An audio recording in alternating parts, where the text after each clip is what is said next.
And welcome back to another edition of the John Wayne Surge Protector Podcast, a 60/40 production. I'm Eric Halsey.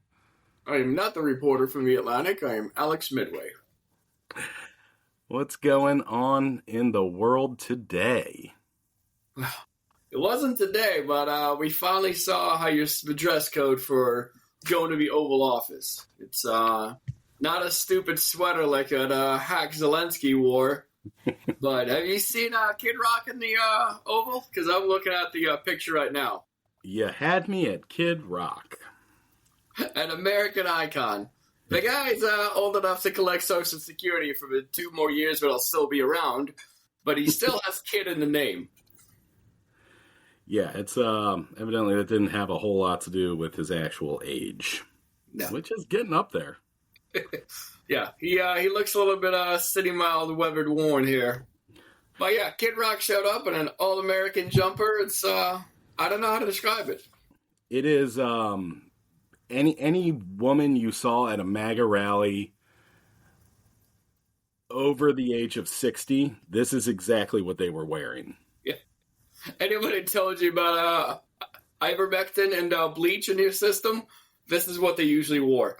Yeah, this is the official outfit of people who did their own research. Yeah.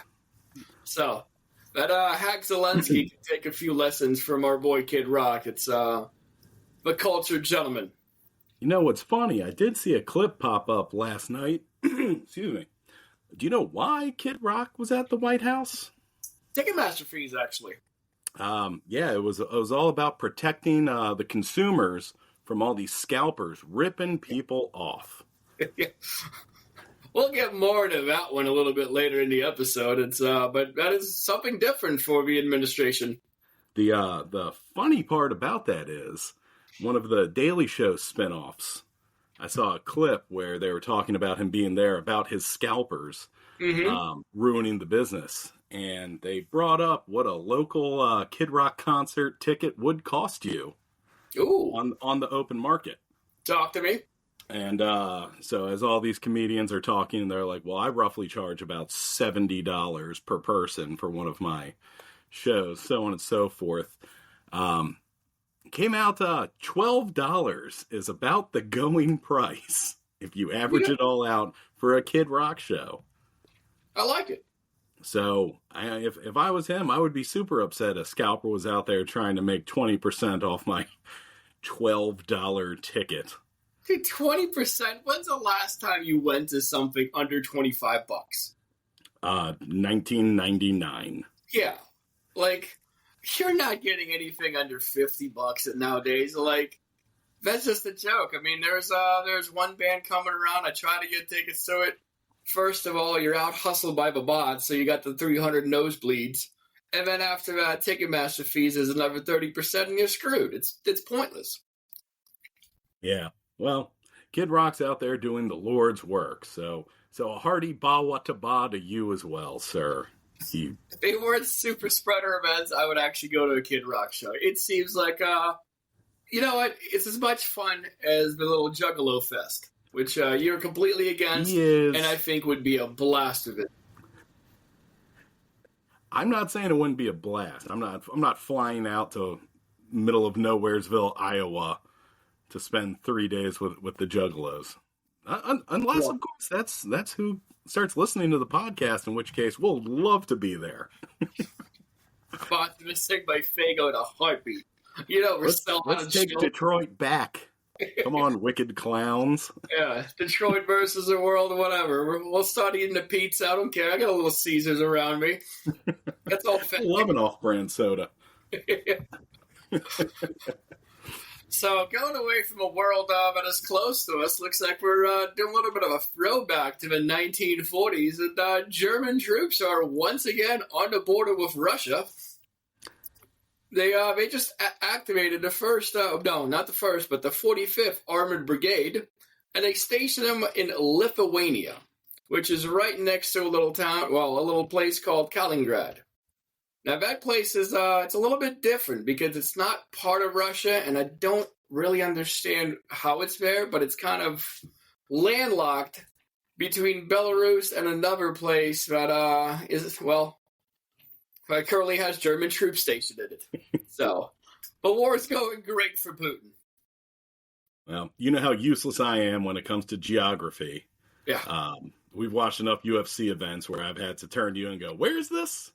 And then 10 seconds into your explanation, you already see my eyes going backwards in my head, and you're like, "Yeah, he's not listening anymore." Yeah.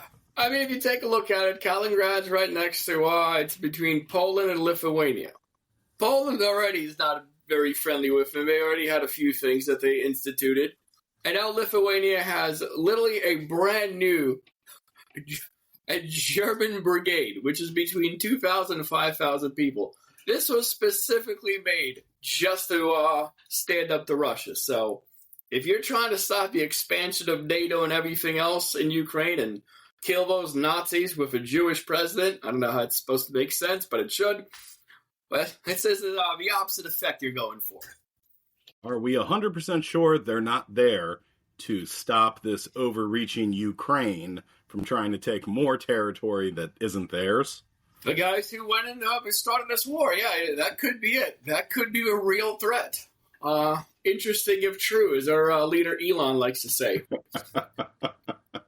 Yeah, so we don't know exactly if NATO's there to stop Ukraine or potentially Russia. So let's not, assume anything. Yeah. At the end of the day, they're all funded by George Soros, and everything I hate is communism. Yes, it's true. So they're there to stop our war on Christmas. Yeah. Thank God. Ugh. So we're speaking of wonderful things the White House has done. It's I do believe we talked about the Venom Mexicans last episode, and we mentioned a few names that probably shouldn't have been on that flight to a high security prison with gang members. And looky, even the White House has admitted they wrongfully sent a man to that prison. Whoopsie daisy. Well, first off, let's start with the correction. It is not a prison anymore. Even despite the fact they've been calling it the biggest prison on earth for years, it is now a terrorism confinement center. It's a nice way to word it. Yeah. So, not a prison, like old City Miles Levitt would say. Yeah. So it's safe to say that for this episode, That's a nish. He's getting sent to a prison down there, but the Ach ja. is not referring into it as a prison anymore. And that changes the entire populace of people that are inside there. Because now they're just regular guys.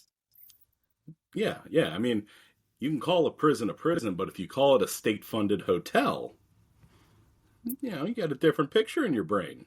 At the end of the day, is a teardrop underneath your eye just mean that you're wear your feelings in your sleeve like you're always crying? You got a big heart? It could be seasonal allergies. These guys have feelings too. Think about it. Next time you see a guy with a teardrop underneath his eye, just come out. Give a man a hug. That's all he really wants in the world. He'll try to push you off. He may say some things. It's just him lashing out. Keep hugging.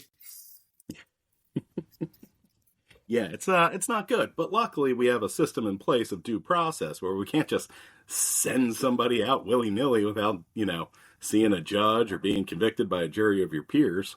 Oh, we're past that point, buddy. We're going to talk about a guy who clearly, there's a gentleman named Mahmoud Khalil. Now, Mahmoud sounds like a terrorist to me in this organization, so we're off to a good start there. But to the confinement center. Yeah, to the confinement center. Do not pass go. Mahmoud came to this country legally. Something that dear leader has been saying that he's all for. He came here on a student visa. He did everything. This is a section that's had a little bit of a drop issue. So I was actually kicked out of the broadcast for a second before coming back in.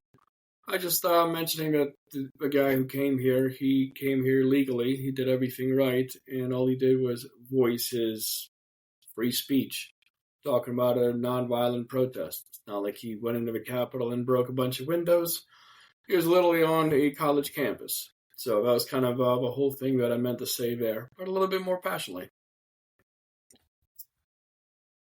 Looks like someone didn't pay their internet bill very well. Yeah, something's... Okay, there we go. Yeah, we're having some technical difficulties again, so hopefully that earlier part got uploaded, but we'll see what happens. It'll be fun editing this tonight. But anyway, Mahmoud came here on a little visa, then he got a green card, and then this administration took over. And he admits, Mahmoud was out there talking about Palestine and things that are anti-Semitic, apparently. So the government came to his door, knocked on it, and said, "Hey, buddy, we're revoking your student visa." To which Mahmoud replied, "Wrong. I now have a green card. I'm here legally. We're golden."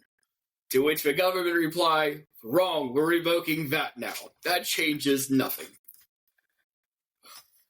So we're out here, we're going after legal immigrants now. Not just the illegals who you say they broke the law because they crossed the border. Someone who came to this country legally and was just at a peaceful protest on an actual university is now getting their status revoked and kicked out of the country. So think about that. Think how far we've gone in just 1 week's time. Well, if there's one thing you can bank on, it's the president of free speech. Definitely referring to every one of these protests as 100% illegal. Is now acting on it with honestly no one there to help stop him. Well, it's a good thing his right hand is now who's banning the Dropkick Murphys for saying mean words about him also supports free speech as much as the other guys. So we all got that going for us. Thank God the guardrails are still in place. They officially murdered irony. So, what exactly was old Mahmoud talking about? Well, first of all, the reason that they're trying to get rid of him is the Immigration and Nationality Act of 1952. That's around the Cold War time. So this law was meant to kick out people who were pretty much plants by the Soviet Union. In any case, what it states is Secretary of Defense, if they believe that the presence of that individual will have serious negative consequences for U.S. foreign policy, they can start revoking things. So when you're talking about Palestine, I'm guessing you're angering Israel. So what exactly was this man protesting about? And let's go take a look at the list of things that happened in Israel and Gaza as of late. This is a doozy. So the World Food Program warns that hundreds of thousands of Palestinians are at risk of severe hunger and malnutrition. That's not hundreds. That's not thousands. That's hundreds of thousands of people. Like, come on, man. Like, you're starving an entire country. So, Cruelty is the point.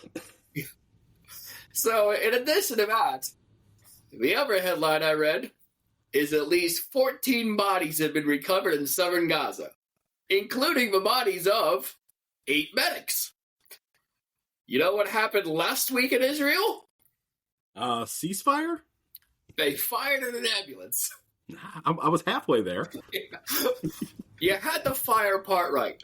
When you're shooting at ambulances and starving hundreds of thousands of people, I don't know, man. Maybe look in the mirror every now and then. But is that the end of the whole thing? Wrong. What do you think happens if you're a medical worker and, I don't know, I don't even know how a medical worker goes into detention, gets captured by Israel, and gets taken to a black site. But can you imagine what happens to a medical worker, a guy who's there to just fix people bleeding out? Well, he's probably the big alpha in that jail. Yeah. Confinement center, sorry. Confinement center. Well, the Physicians for Human Rights are denouncing torture of Gaza medical workers. Bro, you're Doctors Without Borders. You go there to put some eye patches on a kid who's lost his eyeballs. Next thing you know, you're getting yoked up in a little Israeli van and get taken to a black site where they just start putting like electroshock therapy on you and smothering you, like the last guy we talked about who fled Venezuela because of that. Well, fly with crows, get shot with the crows. You shouldn't have been there in the first place. Yeah, I don't know. There's not a whole lot of excusing. I guess not the fog of war, dude. You're going after a guy with a red cross on his arm. And it's a giant van. Well, do we know they weren't there performing abortions? That is true. They could have been doing that or peddling vaccines. In Texas, they just shoot you. We want those Jesus freckles. Get going. The worst, the dumbest timeline. Yeah. If you think that's the end of what Israel has done lately to the Palestinians, well, just the end of Ramadan just came around, and at the end of Ramadan, they celebrate Eid. Eid is essentially kind of like the backwards Mardi Gras. Mardi Gras happens on the front end, Eid happens on the back end. So after a whole month of everything else that you're celebrating Ramadan, you have Eid. Well, Eid isn't exactly a happy time for people in Palestine right now. For some of them, this is their second time since the whole Hamas war started with Israel. And a lot of people have been bombed, as you may have heard about in the news. So when you have dead relatives, you want to sometimes go see them. You want to pretty much visit the gravesite, pay your condolences, and show a little bit of respect. Yeah, makes sense. What do you think happened when these people went to the gravesites? I'm assuming they just waved them in and said, yeah, this is understandable, That may have been done, but Israeli forces have also fired tear gas as Palestinians visited graves. Okay, they went the other direction, but you know what? We don't put ideas in a box here. Why are you crying? Is it because of the dead Nana? Or the tear gas that's in your freaking eyes? Jesus. Who would have thought the people that dumped cement into Palestinian wells somehow find a new way? I want to go to a think tank that thinks about all these ideas. How can we just F with these people more? There was a great SNL skit about that a few years back with The Rock, where it's the most evil, every evil genius's most evil invention they could come up with, and everybody pitches it to who's going to have the most diabolical, and it ends up being The Rock with the child molesting machine. Jesus. And frankly, as ridiculous as it was a few years ago, it's currently at Matt Gates' house. At this point. Oh, we are wild. Yeah. So that's essentially what Homeboy was protesting, and that's the thing that they're using. It's affecting foreign relations when you speak out on stuff like that. Huh. Well, I guess that's a take you can take. That is the take that's going to come from the White House, and the White House is without equal, and it's the final authority in the land because it doesn't listen to judges. So yeah, I heard they can just do away with whole federal judges now. Oh yeah, so we're going to get into that one later. We're going to have a section we're going to try to debut here, and it's going to be called previews. Hell, we might as well just jump into it right now. If you get some time, and this is something that came across my feed, it's the Reorganizing Government Act of 2025. This is something that they're pitching out there, and before talking out of my rear end, I actually want to read up on this a little bit. And this is one thing that we're going to try to touch base on the next show that we do. This thing right here should be able to streamline all the efforts a whole lot quicker. It's not getting the news traction that I believe it should. But, yeah, more on that one later. So that's a little sneak preview for next time to keep you guys subscribing. Hit that like button. What up, gang? Yeah. So, what else has the government done for us that's been great and beneficial and has lowered gas prices, lowered grocery prices, and made us just the number one figure in the world again? Well, our most blue-collar administration we've ever had is going gonna go redo some of that Biden crime family nonsense, and we're gonna let banks go back to their old overdraft fees. So Biden had this thing capped at $6, and apparently that was hurting the American people. Yes. Because if you're not allowed to have a larger overdraft fee, then your bank executive is limited to a smaller yacht. Now, if they're limited to smaller yachts, they're not able to heal after dealing with you asking to trickle down money. And therefore, we don't want our billionaires with headaches and tummy aches from so much stress. So we got to get rid of these stupid things that are in the way of progress, and we got to make fees great again. Yep. And we got rid of that Biden $6 nonsense. We're going right back to $35 per infraction. I'm guessing it's going to jump up to about 40, but that's just me pulling numbers out of the air. Those are rookie numbers, buddy. We're going to jack it up. Once the guardrails come off, you think these people are stopping at 35? You got to count. One thing I know, people who have all the money in the world to just dole out overdraft fees definitely have money in the bank. How do you go after a thing called Consumer Financial Protection Bureau and be like, oh, this is in your best interest? Fun fact, if I'm not mistaken, that's also the administration that pushes car companies to do recalls.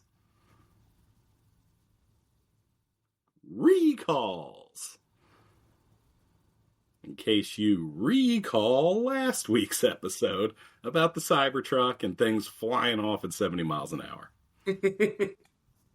Yeah, I don't know, man. It's kind of like if you go after a prenatal care center and you tell the mothers, be like, hey, man, we're looking out for you in this one. Like things that don't make sense. It's, I don't know. Speaking of that, what was it? The natal conference? What's the one thing I sent you a while back? Where all the far-right alphas are going to go reproduce and repopulate the planet. Oh, yeah, where you can make up to $10,000 for your conservative seed. Was it the natal conference? God, yeah, we should have. You know what? We're going to look into that one later as well. It's, sorry, that was just off the cuff. So one thing about the CFPB and the actual law right there for the consumer protections, it returned $6 billion to consumers during Biden's 4 years. It also fined companies $3.2 billion for pretty much predatory practices. Like, that means they were targeting people and screwing them, so the government punished them. And unlike a tariff, that was money paid by a corporation and not you. But that's not how capitalism works. Gotta let these boys run free like horses. Yeah, and how you ever expect them to make money if predatory's off the table? That's our business model, homie. Like the vision board we have in the office? Yeah, like that's the number one thing it's centered on. Yeah. It's how to wedge our way into your wallet. Yeah. Yeah, so our administration's getting rid of all that. Just to prove to you Americans who they're really thinking of. Looking forward to it. So who was for that? I think the corporations. We need to get money. We need to get someone from MAGA we can just bring on for 3 minutes and be like, so how does this make you feel? Shut up, libtard. That's fake news. Well, I guess that's really all you can expect. So, okay, man, we just want to have a conversation with you. Like, shut up. God, come on, man. Like, just tell me how this benefits you. Like, well, that's fake. Like, it's not. It's a hoax, and you're communist. Yeah. Get your nanobots away from me. Barack Hussein Obama. Like, we're doing this again? Oh, Hillary's email, Hunter Biden's laptop. You know what? It works for him, so. I mean, they're in power, so clearly we're the ones doing it wrong. So, if you want us to join, please let us know. Now accepting payouts. I mean, donations. Yeah, you can definitely buy your way onto this podcast. Oh, yeah. You can buy the freaking podcast for a right price. Well, I I mean, think that's it. I mean, if you guys have any products you want us to shill for a right price, we'll advertise anything. Bleach in the system, I don't care. yep. You know what, Grinder, if you reach out, I'll be more than happy to talk about maybe Mike Johnson being on your app. Oh, I don't know. Some Interesting. of the things I'm reading say it's fake and, and obvious, but, I mean, you never know. if you don't fact Look at all check these it. people- look at all these millions of people who bought all this Trump nonsense. So, yeah. I mean, as long as we don't fact check anything, we just go on 8chan for all our news, we should be fine to run that story next week, too. Ooh, we should definitely get a soundbite of that JD Vance. Guys, we said no fact checking. No fact checker, guys. Like, it's a freaking conference, you idiot. Anyways, apparently I didn't pay my internet bill, so before this thing kicks me off another time, I think it's about wraps it up for today's episode. Well, then I guess we'll see you all Thursday, maybe? Yeah, that's what we're hoping for. Till next I'm time, Eric I'm Alex Halsey. Midway. Daddy, chill. Later, Gators.